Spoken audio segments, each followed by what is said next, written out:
بەڕێزان چوار جۆر مشکیلە هەیە، چوار مشاکلی خێزانی هەیە.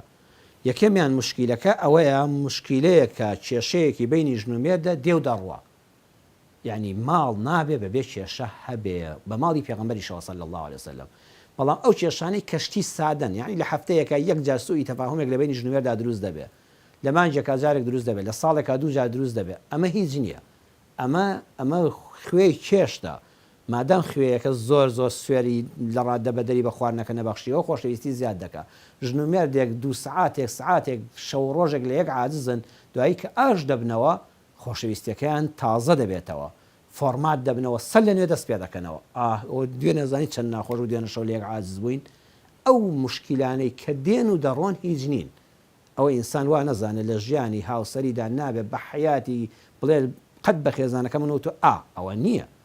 ئەو شتانەی کە کەمن و دێن و دەڕۆن و دوایی بەدڵ سافیەوە وەردەگیرێن، بەڵام زۆر نین، هەموو ڕۆژێ نین، هەموو سعاتێک نین. عەرزم کردن لە هەفتەیەکە جارێک، لە دوو هەفتە جارێک، لە مانگی دوو جار، ئەوە گرفتێک نییە، ئەوە خۆشەویستی زیاد دەکات.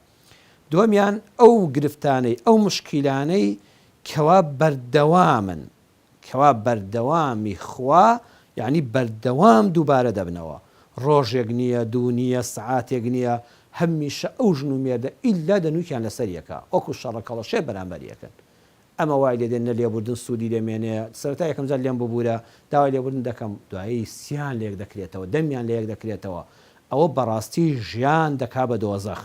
ئەوە بەردەوام نە بە بەیەک دەژین، نە بە یەکەوە دەژین. گرفتارترین ژنومێرد ئەوەیە، هەمیشەی خوش شەڕیانە، قەت خاڵی هاوبەش نادۆزنەوە. ئەویان بڵێ ڕەشە، ئەو دەڵە سپیە، ئەو بڵێ دوورە، ئەو دەڵێ نزیکە، ئەو بڵێ گرانیە، ئەو دەڵێ هەرزانیە، ئەو بڵێ گەرمایە، ئەو دڵە سەرمایە. قەت نابینی ئەم ژنومێردە لەسەر خاڵی هاوبەش یەک بن، بە پێچەوانەوە بەردەوام بە دووی خاڵە ناکۆکانی یەکترا دەگەڕێن، بەردەوام دەگەڕێن پێچەوانەی ڕەئی بەرامبەر بڵێ ئەو چێشتە سوێرە، ئەو ئەگە بۆی نەخوری ئەڵێ بێخوێیە. ئەوانە ئەو مشکیلانن کە هەمیشەین بەردەوامن. سێمیان ئەو مشکیلانن، ئەو کێشە خێزانیانن کە ئاشکرا کراون. یعنی ژنومێردێکن کێشیان هەیە، هەر خواخوانە میوانێک بێ ژنەکە بۆی باسکە، بڵێ پیاوەکەم ئاوایە، پیاوەکە خواخواتی بگاتەوە لای ماڵی باوکی بۆ دایکی باسکە ژنەکەم ئاوایە، ژنەکە خواخواتی تەلەفۆن بۆ خوشکەکەی بکە، ئەزانم ئەمڕۆ مێردەکەم ئەوەی پێوتم. حەزەکەن خەڵک پێیان بزانێ، یعنی حەز ناکەن کێشەکە لە ناو ماڵی خۆیاندا کۆ بێتەوە.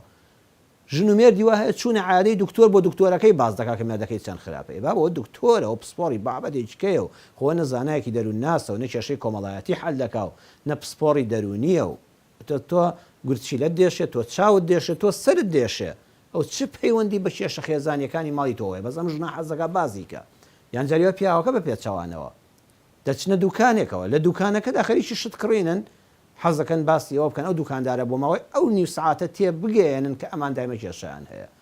ئەوانە حەز دەکەن ژن و پیاوێکن ڕاهاتوون کێشەی ماڵەکەیان بەرنەدەرەوە، جاوە میوان بێ، ماڵە باوان بێ، ماڵە خزم بێ، دۆست و ناسیاو بێ، بە تەلەفۆن بێ. ئەمانەش مشکیلەکانیان زۆر گەورە دەبن. شتەکە بچووکە، بەڵام دەستی سێم دێتە ناویەوە، ئەمجا قسەی تری لەسەر دەکرێت، ئەمجا دەنگ و باسی لەسەر دەخوێنرێتەوە، ئەو زۆر خەتەرە. چوارەمیان کە لە هەمویان خەتەرترا ئەلمەشاکل الخەفیە، ئەو گرفتانەی کە شاراون، پیاوەکە کۆمەڵێک گلەیی لە ژنەکەی هەیە، بەس لەناخەوە خواردوویەتیەوە، دەری نابڕێت، خواردوویەتیەوە لە ناخی خۆیان پەنگی خواردوێتەوە، بەردەوام گرفتارە پیان و بە ژنەکەشی ناڵێ بڵێ من لەم شتانی تۆ ناڕازیم. ژنێکە چەند ساڵە شووی کردووە، بەردەوام لە ناخەوە ناڕازیە لە هەڵسوکەوتی هاوسەرەکەی، بەڵام دەری نابڕێ، نەبوو مێردەکەی باس کردووە، نەبوو هاوڕێیەکی باس کردووە، نەبوو دەروون ناسێک، نەبوو مامۆستایەکی ئاینی، نەبوو ماڵی باوکی، هەر لە ناخەوە شاردوویەتیەوە. ئەمە وەکو لوغمێک وایە، بە دڵنیاییەوە ڕۆژێ دەتەقێتەوە، کە تەقیەوە خراپ دەتەقێتەوە.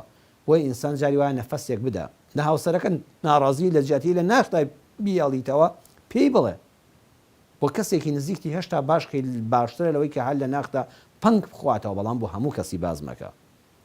بەڵێ خۆشەویستان، ئینسان ئەگەر ئەم چوار مشکیلانە لە یەک بکاتەوە، بزانێ ئەو مشکلەیە کاتیە و دێو دەڕواوکو خوێی چێژ وایە لەزەت بە ژیان دەبەخشێ، یان هەمیشەیە و تازە لیان بۆتە خو ئەخلاقی ڕۆژانە، یاخود دەیانەوێت بە خەڵکی بگەێنن یان لە ناخەوە بیشارنەوە. خەتەرترینیان ئەوەیە کە لە ناخا دەشاردرێتەوە کە دەر نەبڕدراوە، بەڵام کاتێ دەربڕدرا تازە کار لە کار ترازاوە.